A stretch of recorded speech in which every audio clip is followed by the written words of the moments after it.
오늘 본문 뒤에 이제 16장을 보게 되면 19절부터 31절까지 한 부자와 거지 나사로의 이야기가 나와요. 근데 여기 나오고 있는 이 부자의 모습을 보게 되면 이제 아브라함을 아버지라 부르는 유대인이었던 거예요. 유대인이었어요. 그리고 이제 자색옷과 고운 베옷을 입은 걸로 봐서 아마도 뭐 왕족이었거나 또는 귀족이었던 것 같아요. 그래서 그가 하는 일이 뭐였냐면 날마다 호화롭게 즐기는 게 그가 하는 일이었어요. 날마다 그렇게 막 호화롭게 즐기는 게 일이었어요. 어떤 사람이었냐면 이제 막 온 백성들이 다 알 만큼 아주 큰 부자였고 또 이제 뭐 종교 교육은 받았지만 회개치 않은 걸로 봐서는 하나님을 믿지 않았던 것 같아요. 또 율법은 알았지만 행하진 않았어요. 그래서 이웃에게 아무것도 베풀질 않았어요. 이제 그런 그가 이제 죽자 그래도 그의 신분에 걸맞는 그런 아주 성대한 장사를 치러줘요. 여러분, 이 세상에선 이렇게 다 누렸어도 그는 하나님이 기억하신 바 되지 못해요. 그래서 성경에도요, 그 이름조차도 없어요. 그리고 결국 지옥에 가요. 자, 그리고 우리가 또 잘 알고 있는 또 한 사람의 부자가 있죠. 성경에 보면. 누가 있죠? 욥. 욥은요, 자식들도 많았어요. 10이나 됐어요, 10이나. 아들이 7, 딸이 3. 그리고 재산도 아주 어마어마했어요. 양이 7,000마리에 약대가 3,000, 또 소가 500결이, 암나귀가 500이나 됐어요. 그 거느리고 있는 종도 굉장히 많았어요. 이 욥에 대해서 하나님은 어떻게 평가를 하시냐면 그와 같이 온전하고 정직하여 하나님을 경외하며 악에서 떠난 자는 세상에 없느니라 라고 평가를 하세요. 여러분, 이렇게 앞에 누가복음 16장에 나오는 한 부자나 또 지금 이 동방에서 가장 훌륭한 자라 불리는 이 욥, 이 두 사람 다 아주 성공적인 삶을 살았어요. 세상적인 그 시각으로 볼 때. 그러니까 세상 사람들이 갖고 싶어 하는 것들, 곧 부와 명예와 권세, 둘 다 똑같이 갖고 있었어요, 그것들을. 둘 다 이것들을 누리면서 살았어요. 하지만 그리스도인이라고 하는 우리 믿는 자들의 눈으로 볼 때 이 두 사람은 분명 다른 인생을 살았음을 우리는 인정하지 않을 수가 없어요. 분명히 한 사람은 실패자였어요. 분명히 한 사람은 성공자였어요. 왜죠? 왜 이런 차이가 나는 걸까요? 이유가 뭘까요? 그러니까 우리 인생의 배에 그리스도 예수를 태웠느냐 아니면 빈배로 다녔느냐. 그러니까 이 차이 때문에 이 차이가 나는 거예요. 실패자가 되고 성공자가 되는 거예요. 자, 그럼 이 한 부자와 욥 누가 실패자였죠? 둘 중에? 네. 자기 인생의 배에 가장 중요한 그리스도 예수는 태우지 않고 세상 사람 좋아하는 그 세상 것들로 가득 싣고 다니면서 누리고 즐겼던 이 누가복음 16장의 이 한 부자, 그는 완벽한 완전한 실패자였어요. 반면에 자기 그 인생의 배에 먼저 그리스도 예수를 태우고 그리고 나서 이제 필요한 모든 것을 싣고 다녔던 동방의 의인 욥, 그는 완전한 성공자였어요. 여러분, 하나님께서 우리에게 허락하신 우리의 인생은요, 여러분, 여러 번 있는 게 아니에요. 여러 번 있지 않아요. 단 한 번밖에 없어요. 다시 오는 게 아니에요. 뭐 전생이 어쩌고 말도 안 되는 소리예요. 없어요, 우리. 기회가 없어요. 그래서 성공도 실패도 단 한 번의 기회밖에 없어요, 우리. 그리고 그 단 한 번의 기회는 우리가 이 땅에서 어떻게 살았느냐, 지금 오늘을 어떻게 살고 있느냐, 이거에 따라서 우리가 성공할 수도 실패할 수도 있다는 거예요. 자, 그럼 여러분, 우리가 어떻게 해야 이 욥처럼, 또 아니면 뭐 성경에 나오는 그 다윗처럼, 다니엘처럼, 또 바울처럼, 아니면 베드로처럼, 그럼 우리가 성공적인 삶을 살 수 있을까요? 어떻게 해야 될까요, 우리가? 오늘 본문을 보면 이제 우리 그리스도인들이 어떻게 살아야, 어떻게 해야 우리가 성공적인 삶을 살아갈 수 있는지를 오늘 본문이 말씀해 주고 있어요. 어떻게 해야 될까요? 우리가 어떻게 해야 그 성공적인 삶을 살 수 있을까? 첫째는 뭐냐면요, 주어진 삶에 열심을 다하는 거예요. 우리가 열심을 다해야 돼요. 5절 볼까요? 다시 5절 다시 한번 읽어봅니다. 시몬이 대답하여 이르되 선생님, 우리들이 밤이 새도록 말씀에 의지하여 내가 그물을 내리리다 하고, 시몬이 대답하여 이르되 선생님, 우리들이 밤이 새도록 수고하였으되. 지금 이 베드로와 그리고 그의 형제 안드레가 고기를 잡기 위해서 밤이 새도록 온 힘을 다한 거예요. 생업이니까 고기를 잡아야 먹고 살 수 있으니까, 많이 잡으면 많이 풍족하게 살 수 있으니까, 그래서 이제 먹고 살기 위해서 온 힘을 다 쏟아 부은 거예요 지금. 근데 잡은 것이 없지만은 말씀에 의지하여 내가 그물을 내리리이다. 이 베드로와 안드레가 정말 고기를 잡기 위해서 밤이 새도록 수고를 했지만 잡지 못한 거예요. 소득이 하나도 없었던 거예요. 이제 호숫가에 나와서 그물을 씻고 있을 때, 그때 이제 예수님께서 찾아오셨던 거예요. 여기서 우리가 주목해서 봐야 할 부분이 뭐냐면, 밤이 새도록 수고했을 때, 밤이 새도록 수고했을 때, 그때 예수님께서 찾아오셨다는 거예요. 밤이 새도록 수고했을 때. 여러분, 성경을 보면요, 하나님을 만난 대부분의 사람들이 자기들 생업에 열심을 다하고 있을 때, 열심히 일하고 있을 때 부름을 받았어요. 선지자 이사야는요, 열심히 밭을 갖다가 부르심을 받아요. 또 다윗도요, 열심히 양을 치다가 부름을 받고 사무엘 선지자로부터 기름 부음을 받아요. 그럼 벌레 중에 이제 가장 하찮은 벌레 뭐죠? 어떤 것 같으세요? 아무래도 하루살이가 아닐까 싶어요, 그죠? 하루밖에 못 사니까. 여러분, 정확히는 하루가 아니에요. 하루살이가 사는 생명이, 기간이 평균은 이제 한 4, 5일 정도 되고, 길게는 일주일 정도를 산대요, 하루살이가. 그러니까 하루를 살아서 하루살이가 아니라 그 생명이 너무 짧으니까 하루살이라고 부르는 거예요. 여러분, 그거 아십니까? 이 하루살이가 이렇게 하늘을 날면서 그 짧은 생명을 살기 위해선 그 하늘을 날면서 사는 날에 약 290배 정도나 되는 3, 4년 정도를 땅 속에서 유충 상태로 살아야 된다라는 거예요. 여러분, 매미 잘 아시잖아요. 매미도 그렇잖아요. 매미도 일주일 살아요. 7일. 생명이 7일짜리예요. 근데 그 일주일, 그 7일을 살기 위해서 유충 상태로 7년을 살아요. 7년. 유충으로. 번데기로. 그리고 이제 이렇게 짧은 생명을 살면서도 정말 열심히 날개짓들을 해요. 왜요? 이유가 뭘까요? 그게 바로 종족 번식을 위해서 그런 거래요. 열심히 날개짓을 해요. 잠언 10장 4절을 보면 이렇게 말씀을 하세요. 손을 게으르게 놀리는 자는 가난하게 되고 손이 부지런한 자는 부하게 되느니라. 북이스라엘의 첫 번째 왕 누구죠? 여로보암.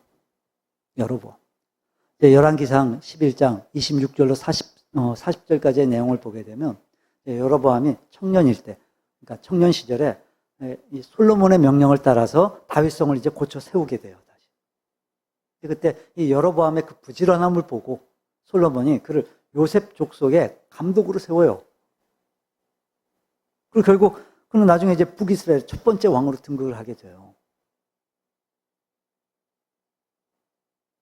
여러분, 신앙이 오래되면 오래될수록 제가 항상 말씀드리잖아요. 점점 더 그래요, 점점 더. 신앙이 오래되면 오래될수록 점점 더 그래요, 진짜.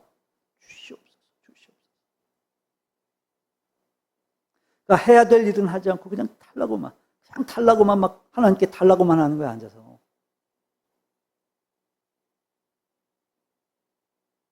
저는 안 그래요. 저는 그래서 주시옵소서 안 그러고 주옵소서 그래요.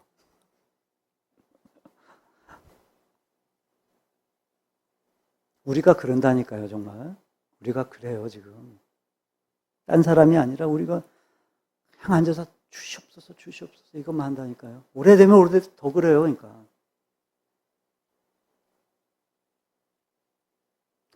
하나님의 제선 잠언을 보면요, 이렇게 말씀을 하세요. 우리 한번 찾아볼까요?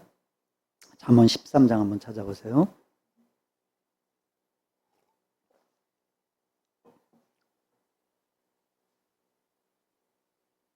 13장 4절 함께 읽어봅니다. 게으르는 자는 마음으로 원하여도 얻지 못하나 부지런한 자의 마음은 풍족함을 얻느니라. 아멘. 지금 내게 주어진 환경이 어떻습니까? 그 환경 극복하고 성공하고 싶으십니까? 그럼 여러분, 내게 주어진 일에 최선을 다하고 열심을 내시길 바라요. 그러니까 하나님 앞에 내가 부지런한 사람임을 인정받을 수 있도록 열심을 내시길 바라요. 그럼 우리의 그 부지런함과 열심히 사는 그 모습에 하나님은 도우심의 손길로 함께 하실 줄로 믿습니다. 자, 그럴 때 우리가 어떻게 해야 또 성공적인 삶을 살 수 있을까? 어떻게 해야 될까요? 어떻게 살아야 될까요? 드리고 베푸는 삶을 사는 거예요. 드리고 베푸는 삶을. 우리 보면 3절 볼까요? 3절 다시 한번 읽어볼까요? 3절입니다. 예수께서 한 배에 오르시니 그 배는 시몬의 배라. 육지에서 조금 떼기를 청하시고 앉으사 배에서 무리를 가르치시더니. 예수께서 한 배에 오르시니 그 배는 시몬의 배라. 그러니까 어부인 시몬 베드로가 예수님께 배를 빌려드려요. 배를 내줘요. 여러분, 어부에게 있어서 가장 중요한 물건 배잖아요, 배자. 배. 그러니까 고기를 잡아 생계를 꾸려가는 어부에겐 여러분 전부인 거예요, 전부. 이 배가. 그러니까 가장 귀한 게 배예요, 배. 어부한테는. 근데 그런 귀중한 그 배를 지금 예수님께서 잠시 쓰시고자 했을 때 베드로는 예수님께서 쓰실 수 있도록 그 배를 내어드린 거예요, 지금. 전부를 내어드린 거예요. 그러니까 전부를. 가장 소중한 거. 네, 여러분, 예수님은요, 베드로한테 없는 걸 요구하신 게 아니었어요. 그가 가진 것 중에서, 그에게 있는 것 중에서 필요한 만큼만을 주님이 사용하신 거예요.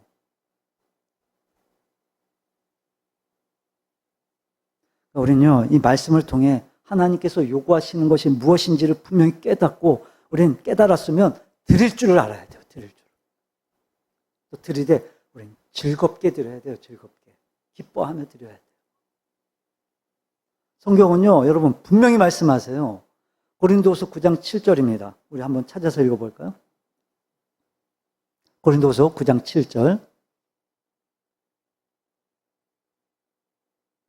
고린도후서 9장 7절 함께 읽어봅니다. 각각 그 마음에 정한 대로 할 것이요 인색함으로나 억지로 하지 말지니 하나님은 즐겨내는 자를 사랑하시느니라. 아멘. 그럼 하나님께서 왜 이런 요구를 하시는 걸까요? 뭐 하나님께도 부족한 게 있으신 건가요? 하나님이 아니라 우리가 너무도 부족하기 때문에 그러시는 거예요. 그러니까 우리에겐 베푸는 사랑이 부족하고, 그래서 또 선행을 베푸면 우리가 부족하고, 그렇다고 우리가 넉넉지도 못해요. 우리가 항상 부족해요. 우린. 그래서 우리의 의는 너무도 제한적이에요. 우리의 의가 제한적이에요.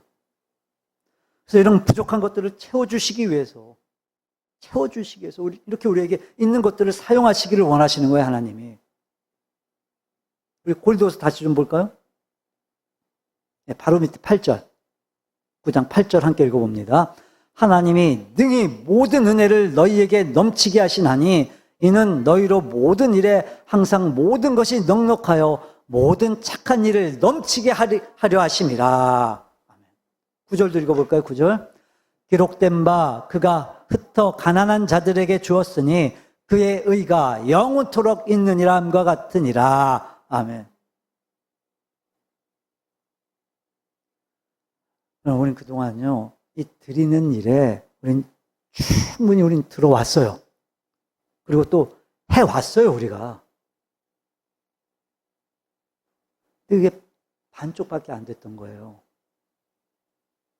반쪽뿐인 거였던 거예요, 그게. 우리가 해온 게 반쪽밖에 안 되는 거였던 거예요. 하나님께 드릴 것을 드리되 또 한편으론 베풀 곳에 베풀 줄을 알아야 된다는 거예요. 베풀 줄을. 베풀어야 된다는 거예요. 오늘 본문을 보면요, 이제 베드로의 그물에 그 많은 고기들이 이제 잡히게 되자 베드로가 어떻게 하냐면 그의 친구들을 불러요. 친구들과 친척들을 불러서 그들의 배에 이제 고기를 나누어 실어요. 그럼 다들 입이 막 쫙 벌어져서 막 신이 나서들 감격하며 육지로 돌아와요. 그럼 하나님께서 우리에겐 주셨을 땐요, 그건 나 혼자 잘 먹고 잘 살라고 주신 거 아니에요. 내게 주신 거 그거 다 흩어서 어려운 이들에게 베풀라고 주시는 거예요. 하나님의 일을 위해 쓰라고 주시는 거예요. 선한 일을 하라고 주시는 거예요, 하나님이.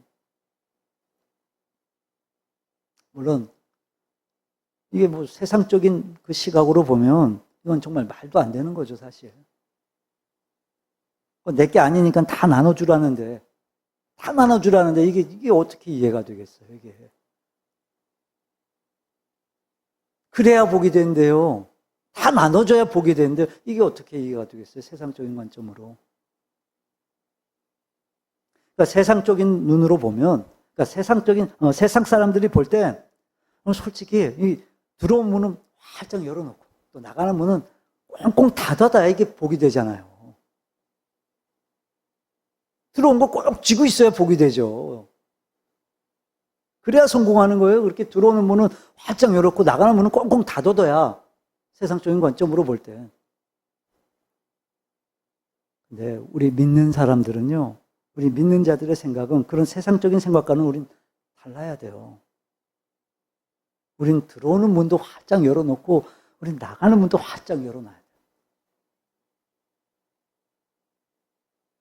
그럼 하나님의 법칙에 있어서는요, 이 들어오는 문만 활짝 열어놓고 나가는 문을 닫아 놓으면요, 그 집은 썩어버려요.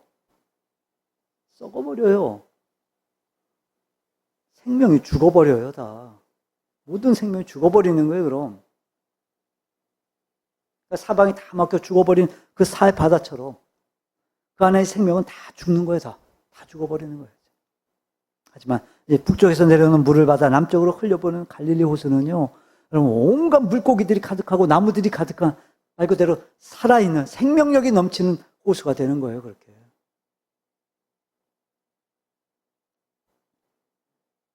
하나님께서 우리에게 그렇게 주신 것도요, 이렇게 감사히 받고 또 하나님께 즐거이 드리고 또 이웃에게 우리가 베풀 줄 알아야 되는 거예요.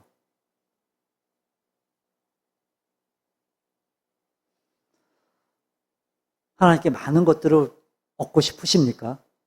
하나님께서 주시기를 원하십니까? 그러니까 영육간에 부유한 그리스도인들이 되기를 원하십니까? 그럼 지금 이 순간 바로 오늘부터 여러분 주저하지 말고 여러분이 갖고 있는 거, 여러분이 가지고 있는 거 그거 풀어 하나님께 드릴 것을 드리고 어려운 이들에게 베풀 것을 베푸시길 바라요. 베푸세요. 쌓아두지 말고 쌓으려고 하지 말고 하나님 주신 거 베풀면서 사세요.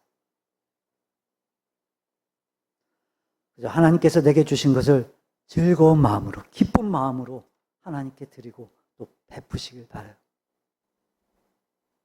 네, 여러분, 그렇게 우리가 하나님께 즐거운 마음으로 그렇게 드리고 또 어려운 이들에게 기쁜 마음으로 베풀 때요, 한 가지 우리가 기억해야 될 게 있어요, 반드시. 그게 뭐냐면 반드시 이 돈으로만 되는 게 아니라는 거예요. 돈이 없어도 돼요. 돈 갖고 베풀라는 얘기가 아닌 거예요. 건강으로도 돼요. 손과 발로도 돼요. 지혜로도 되고 힘으로도 되는 거예요. 그러니까 내게 주신 거 그거 베풀면서 사시라고. 그렇게 하기로 결단하는 분들에게, 그리고 그렇게 순종하는 분들에게 하나님은요, 약속해 주셨어요.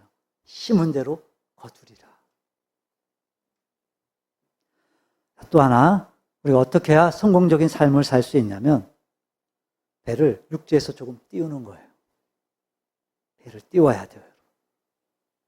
우리 3절 다시 한번 읽어볼까요? 3절. 예수께서 한 배에 오르시니 그 배는 시몬의 배라. 육지에서 조금 떼기를 청하시고 앉으사 배에서 무리를 가르치시더니. 여러분, 배는 어디에 있어야 되죠? 그러니까 배는 어디 있어야 만든 그 목적에 맞게 쓸 수 있는 거죠? 배가 육지에 있으면요, 아무것도 할 수 없어요.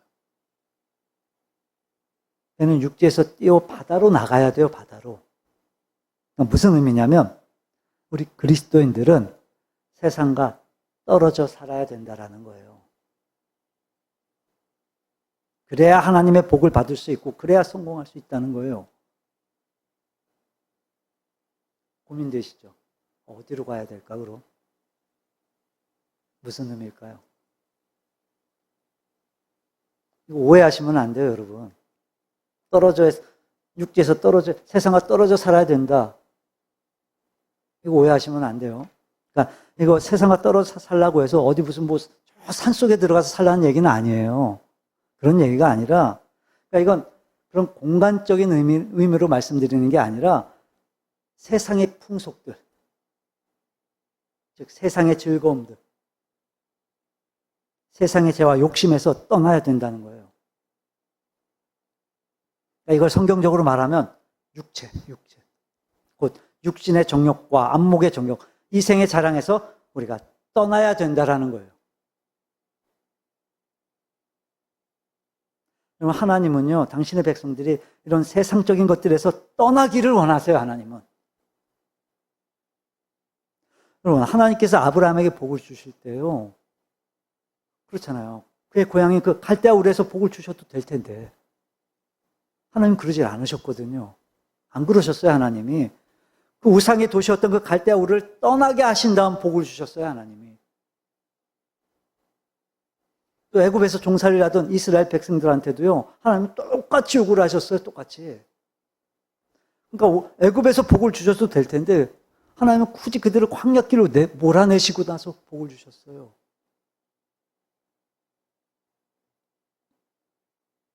우리 믿는 자들, 우리 그리스도인들은요, 떠나는 삶을 살아야만 돼요.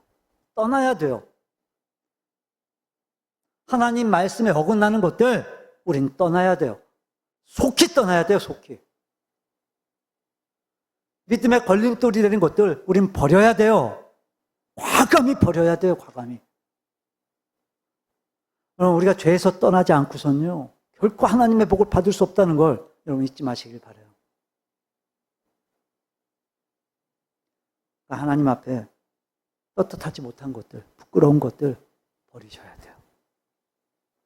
즉시 버리셔야 돼요. 그리스도인으로서 떳떳하지 못한 일들 정리하세요. 과감히 정리하셔야 돼요. 아직도 버리지 못한 죄와 욕심이 있다면 여러분 깨끗이 단념하고 새롭게 출발하세요. 새롭게. 제일 중요한 거, 여러분 교만을 버려야 돼요. 교만 버려야 돼요. 거짓을 버려야 돼요. 남의 거 욕심내지 마세요. 탐내지도 마세요. 떠나야 할 것을 속히 떠나시기 바랍니다. 주님이 간절히 요구하고 계세요. 우리에게 사랑하는 자들아 육지에서 떨어져라. 저와 여러분에게 예수님의 이 음성이 들려지기를 바랍니다. 또 하나, 우리가 어떻게 해야 성공적인 삶을 살 수 있냐면 깊은 데로 들어가야 돼요. 깊은 데로 가야 돼요. 우리 4절 볼까요? 4절 다시 한번 읽어봅니다. 말씀을 마치시고 시몬에게 이르시되 깊은 데로 가서 그물을 내려 고기를 잡으라. 깊은 데로 가라. 깊은 데로 가라. 무슨 의미일까요, 이게? 이 말씀이 무슨 의미냐면 너희들의 생각을 버리라는 거예요. 너희들의 상식을 버리라는 거예요, 주님이. 생각해 보세요, 여러분. 물고기가 물이 깊은 곳에 많을까요? 물이 얕은 곳에 많을까요?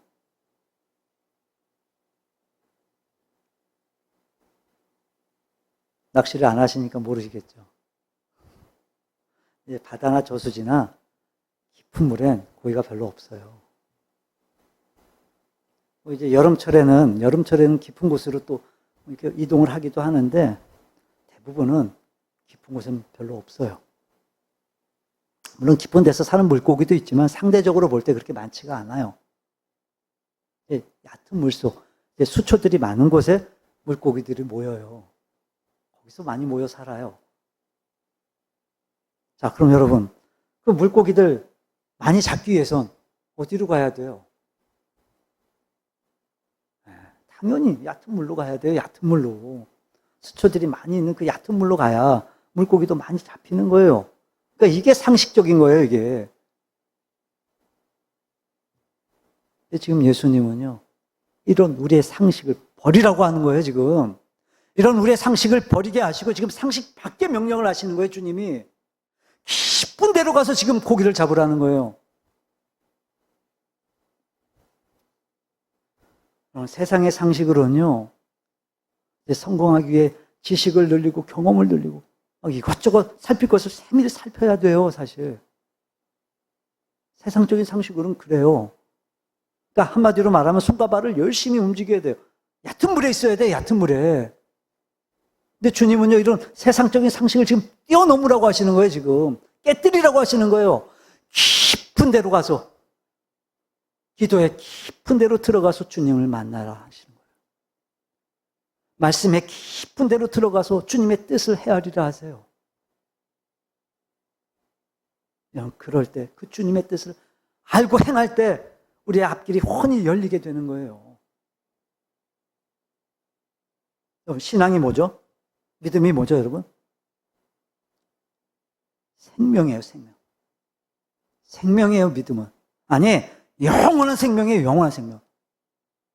근데 그렇게 소중한 신앙을, 영원한 생명인 그 소중한 신앙을 이 얕은 물가에 멤버들 그대로 내버려 둔다면,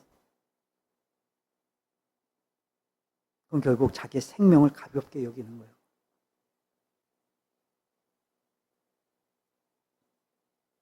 그럼 말씀과 기도와 이 성령의 교제가 깊은 그리스도인은요, 하나님께서 그렇게 많은 것으로 부어주시면요, 이거 절대로 헛되이 낭비하지 않아요.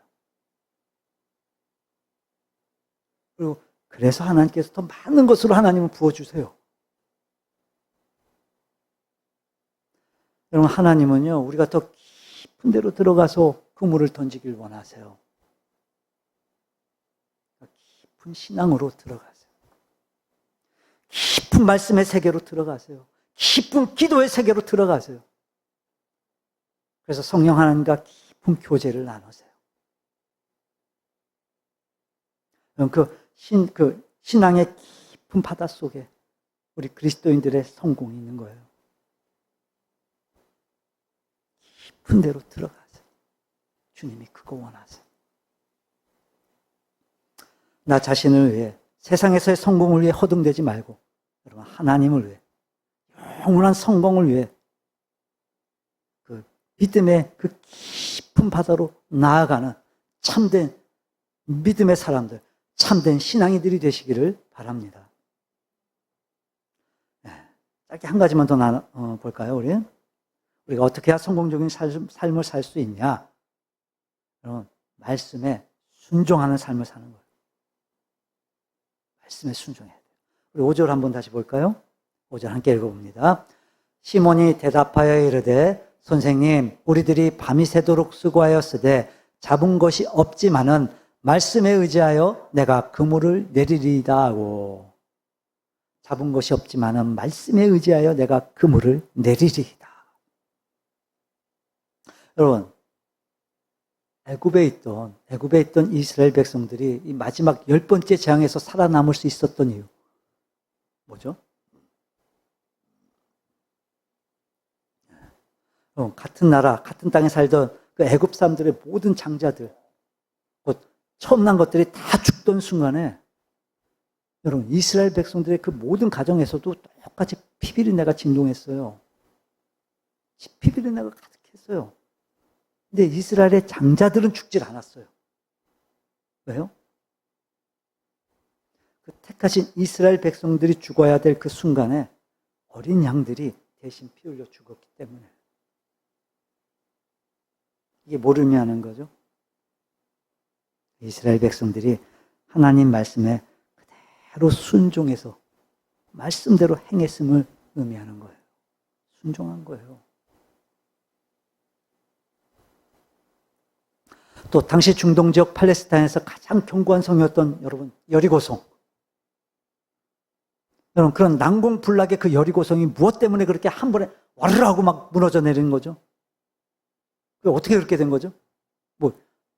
이스라엘이 엄청난 무기를 갖고 있었나요? 한 방에 막 쾅 쏴서 무너뜨릴 만한 그런 무기를 갖고 있었나요? 아니요. 하나님 말씀에 순종했기 때문이었어요. 또 아람의 나아만 장군. 여러분, 요단강에 7번 씻으라는 말씀에 순종했을 때 깨끗이 나음을 받았어요.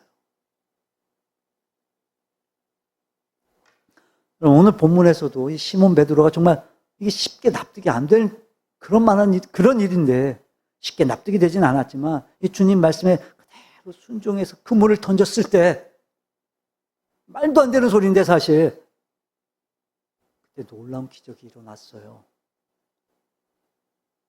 그렇게 잡으려고 애를 써도 밤이 새도록 잡지 못했던 그 물고기를 여러분 그물이 찢어지도록 얕은 물가에서도 밤새도록 한 마리 못 잡은 날인데 그날은 그러니까 고기가 안 나오는 날인 건데 네, 깊은 데로 가서 그물을 내렸을 때 주님 말씀에 순종해서 그물을 내렸을 때 그물이 찢어질 정도로 그것도 딱 한 번의 그 투망질로 엄청난 그렇게 기적을 경험하게 됐어요.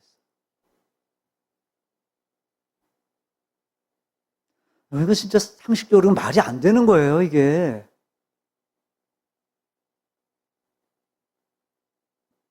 여러분 다들 성공하고 싶으시죠? 성공한 인생을 살고 싶으시죠? 그럼 한 말 말고 하나님 말씀에 절대 순종하시기를 바라요. 절대 순종하시기를 바라요, 절대.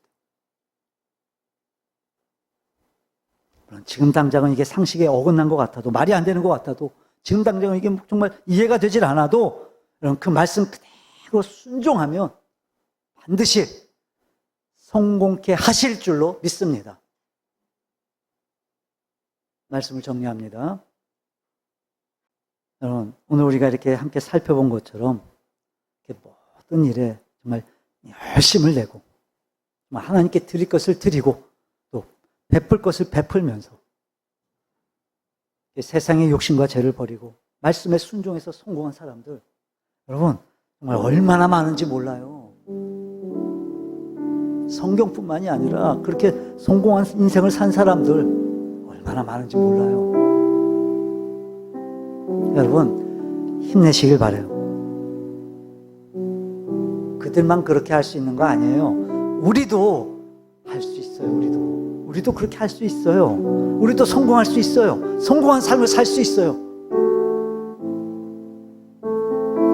오늘 함께 예배하는 우리 모두가 다 이렇게 믿음으로 성공적인 삶을 살아가는 참된 승리자들이 되시기를 주님의 이름으로 축원합니다.